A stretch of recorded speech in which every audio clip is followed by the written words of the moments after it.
Le balado, le planif, le planif. Dans l'angle mort, avec Isabelle Bérard.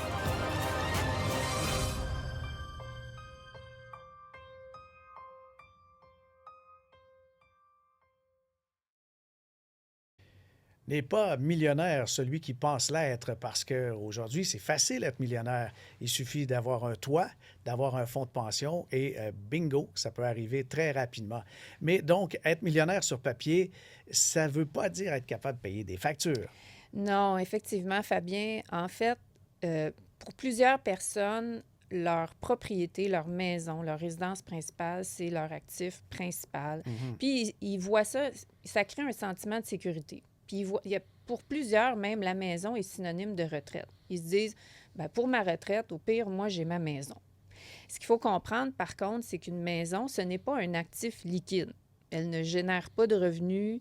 On peut la vendre, oui, mais ça ne se fait pas nécessairement rapidement. Il y en a qui vont parler de refinancement, par exemple. Oui, c'est sûr que nous, en tant que professionnels, souvent, ce qu'on entend les gens nous dire, c'est oui, mais ma maison, je peux toujours aller chercher une marge de crédit hypothécaire ou une hypothèque inversée. Oui. Bon, si on les regarde un petit peu tous les deux, la marge de crédit hypothécaire, c'est relativement simple. On emprunte sur la valeur de notre maison et on doit rembourser sur une base mensuelle en faisant des paiements d'intérêt. Sur papier, ça peut être très beau, mais ce qu'il faut comprendre, c'est que ça nous crée une obligation financière avec des taux d'intérêt qui peuvent varier dans le temps, ils peuvent augmenter, mais nos revenus, eux, peuvent augmenter de façon plus limitée. Ouais. Puis ça peut créer un stress.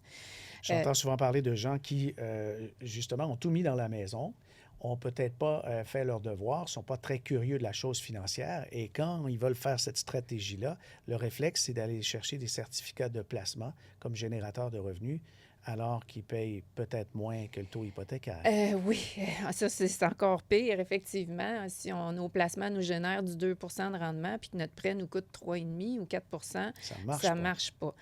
Et à l'opposé, on a aussi ceux qui se disent « Ah, mais moi, je vais prendre une hypothèque inversée. » Donc, l'hypothèque inversée, elle, la différence avec la marge de crédit hypothécaire, c'est qu'on n'a pas cette obligation-là d'effectuer des remboursements. Donc, les gens se disent, bien, je vais chercher des liquidités sur la valeur de ma maison, je ne fais pas aucun remboursement et lorsque je vais vendre ma maison ou lorsque je vais décéder, mais ça va rembourser le prêt. Sur papier, ça a l'air génial. Mais c'est pas gratuit. C'est pas gratuit, effectivement. Il y a un coût à ça. Le taux d'intérêt sur une hypothèque inversée est supérieur au taux d'intérêt sur une hypothèque ordinaire. Et non seulement ça, c'est que parce qu'on ne fait pas de paiement, bien, les intérêts s'accumulent sur les intérêts. Oh.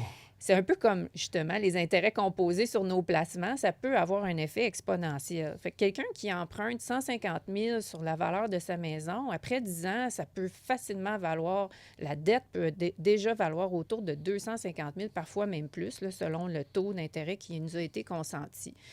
Puis, ça procure beaucoup moins de flexibilité là, si on veut aider financièrement un enfant ou si on a des besoins. Ça devient moins flexible et ça va avoir un impact sur la succession. C'est sûr que au niveau de la succession, au niveau successoral, on va devoir d'abord rembourser cette dette-là, puis ensuite, ce qui va rester de la valeur de la maison va être distribué aux héritiers. Dans la majorité des cas, c'est pas catastrophique. Mais par contre, c'est que c'est souvent pas très bien expliqué ou mal compris par les propriétaires des maisons. Donc, nous, ce n'est pas nécessairement quelque chose qu'on recommande. C'est pas non plus quelque chose qui est mauvais pour tout le monde, mais ça va souvent être utilisé comme une stratégie de dernier recours. Normalement, si on a pris le temps à l'avance de bien planifier nos choses, on ne devrait pas être obligé de se rendre à ce point-là. Il y a d'autres stratégies qu'on peut mettre en place avant de penser à une hypothèque inversée.